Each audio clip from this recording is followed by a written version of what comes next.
আমরা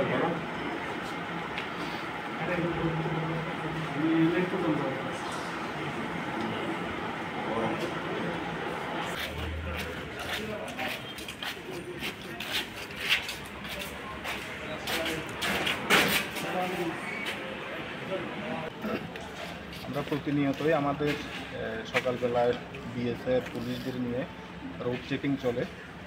তো আজকে প্রায় 10-12 দিন ধরে আমাদের রুট চেকিং চলছিল।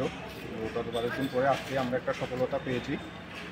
সকালে যখন 5:30টার সময় আমরা কাশারি কর্নারের বিলোনিয়া টু সোনামুড়া রোডের যে কাশারি কর্নার আছে ওইখানে যখন আমরা রোড চেকিং করছিলাম বিভিন্ন বিকেলগুলি, তো আমরা দেখতে পাই একটা স্কুটি ব্লু কালারের আসছিল রাজনগরের দিক থেকে।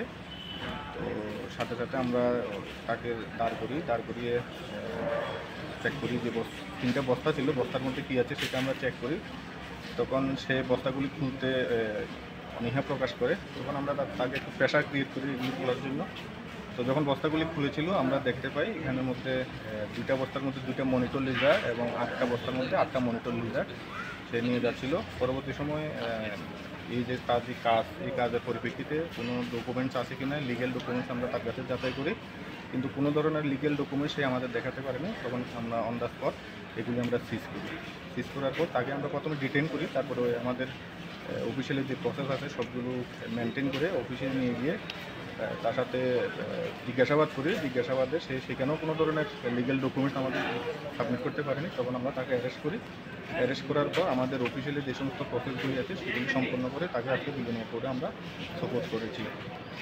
যে অ্যানিমেলগুলি সে ইলিগালি বিজনেস করার জন্য নিয়ে যাচ্ছিল, ট্রেনিং করছিল, সেগুলি আমাদের wild life protection act 1972 schedule 1-এর পার্ট 2 অ্যানিমেল, যেগুলি একটা এলিফ্যান্ট এবং টাইগারের সমতুল্য, এবং সেইগুলি বিক্রি করার ফলে অবৈধভাবে বিক্রি করার ফলে আমাদের যে পরিবেশ এবং ইকোলজিক্যাল যে ব্যালেন্স আছে সেটা নিশ্চয়ই নষ্ট হচ্ছে। তখন আমরা মাননীয় আদালতের কাছে আমরা আবেদন করেছি যে যেহেতু এগুলি জীবিত অ্যানিমেল, এগুলিকে যাতে আমরা আবার তাদের যে ন্যাচারাল যে হেবিটেশন আছে ওইখানে ছাড়ার জন্য আমরা আবেদন করেছি। এখন দেখি আমাদের আবেদনের সাথে মাননীয় আদালত এই অ্যানিমেলগুলো কোনখান থেকে আসছে? কিন্তু জিজ্ঞাসাবাদে সে বলেছে যে সেইগুলি বাতিসার থেকে নিয়ে এসেছিল বৃষ্টিন্দমনে নিয়ে যাওয়ার জন্য, এবং জিজ্ঞাসাবাদে সে আরও কিছু লোকের নাম বলেছে। আমরা তদন্তের সাথে এগুলি আমরা এখন আপনাদের সামনে বলতে চাইছি না। আমরা নেক্সট আমাদের যে ফাইনাল যে ইনভেস্টিগেশন সেটা আমরা করবো, করে তাদের বাকি যারা আছে এই কাজের সাথে জড়িত তাদেরকে অ্যারেস্ট করার জন্য। তাহলে স্যার এটার পিছনে একটা চক্র রয়েছে, এটা একদম পরিষ্কার।